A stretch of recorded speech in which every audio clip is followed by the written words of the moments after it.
Quand on contemple un paysage désertique, on a souvent tendance à le percevoir comme un vaste espace stérile où les formes de vie se font rares, à l'image d'un grand vide biologique. Et peut-être est-ce parce qu'on ne fait que le regarder droit devant soi et que l'on oublie, de ce fait, de ressentir aussi ce qui s'y trame sous nos pieds. Car même dans les sols apparemment les plus stériles, peuvent se dissimuler de véritables banques de graines en latence. On parle alors de dormance. Et ces graines, en dormance, elles ont la capacité d'attendre très longtemps jusqu'à ce que le climat redevienne plus clément pour germer et se développer. Le meilleur exemple de cette dormance, ce sont tout simplement les printemps de nos steppes d'Algérie. Car dans ces régions hyperarides, la pluie ne tombe que très rarement et souvent de manière si intense qu'elle ne laisse généralement au sol le temps ni de la capter et encore moins de la stocker. Il arrive même que la pluie ne tombe pas pendant plusieurs années consécutives. Mais il suffira seulement d'une pluie pour réveiller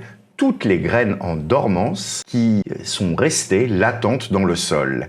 Et il suffira d'un peu plus de 3 pluies pour leur donner assez de vitalité qui leur permettra de reverdir tout un paysage. Et c'est d'ailleurs ce moment très critique qui n'est plus du tout respecté de nos jours par les bergers qui font ruer leurs troupeaux sur les pousses dès la première pluie. Imaginons maintenant un enfant ou un adulte qui n'aurait, et je dis bien en apparence, de l'intérêt pour rien et qui n'aurait pas non plus de talent pour grand-chose.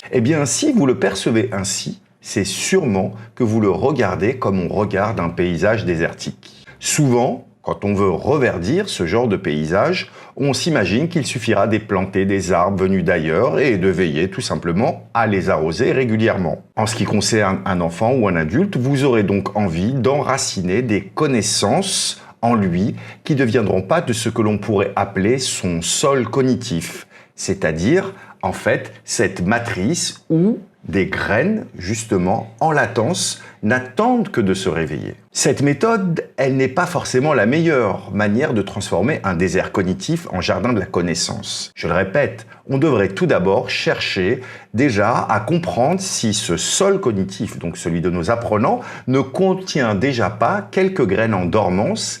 Et encore plus, on doit s'interroger sur quel genre de microclimat il faudra créer autour d'eux pour que ces graines éclosent. Quand je parle de graines, ce sont des talents cachés, des rêves oubliés ou inavoués, des talents insoupçonnés.